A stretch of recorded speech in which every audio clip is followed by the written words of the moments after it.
नमस्कार. श्री स्वामी समर्थ. गुरुचं खरं प्रेम म्हणजे शिष्याला कायम जवळ ठेवणं नाही, तर त्याला स्वतःच्या प्रकाशात उभं करणं आहे. एकदा गुरु आणि शिष्य प्रवासात होते. गुरूंच्या चरणी येणाऱ्यांची सेवा करण्यात शिष्य इतका रमला होता की त्याला स्वतःसाठी वेळच उरत नव्हता. दिवसभर तो लोकांची सेवा, व्यवस्था आणि धावपळ यात गुंतलेला असे.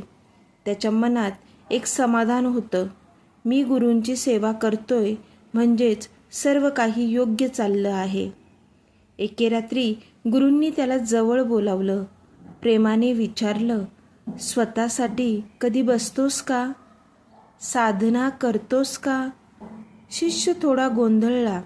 म्हणाला, गुरुदेव, तुमची सेवा करताना वेळच मिळत नाही, पण तीच माझी साधना आहे ना. गुरु स्मित हास्य करत म्हणाले, सेवा महत्त्वाची आहे, पण केवळ सेवा पुरेशी नाही.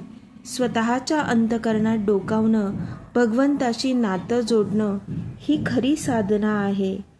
जर तू इथेच राहिलास तर नेहमी इतरांसाठीच धावत राहशील.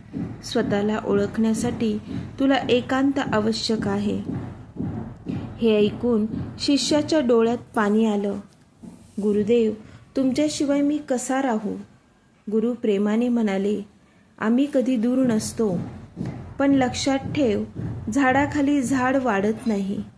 मोठं व्हायचं असेल तर स्वतःची जागा शोधावी लागते. शिष्याने गुरूंचे चरण धरले. मनात वेदना होती, पण विश्वासही होता. त्याने गुरु आज्ञा मान्य केली आणि साधनेसाठी दूर निघाला. काळ गेला आणि तोच शिष्य पुढे स्वतः अनेकांचा मार्गदर्शक झाला. आणि म्हणूनच गुरुचं खरं प्रेम म्हणजे शिष्याला कायम जवळ ठेवणं नाही, तर त्याला स्वतःच्या प्रकाशात उभं करणं आहे. आणि शिष्याचं खरं कर्तव्य म्हणजे गुरु आज्ञा निसंशयपणे स्वीकारणं. अवधूत चिंतन. श्री गुरुदेव दत्त. व्हिडिओ आवडल्यास व्हिडिओला लाईक आणि सबस्क्राईब नक्की करा. त्याचबरोबर कमेंटमध्ये आपल्या महाराजांसाठी श्री गुरुदेव दत्त असेही लिहा. श्री गुरुदेव दत्त.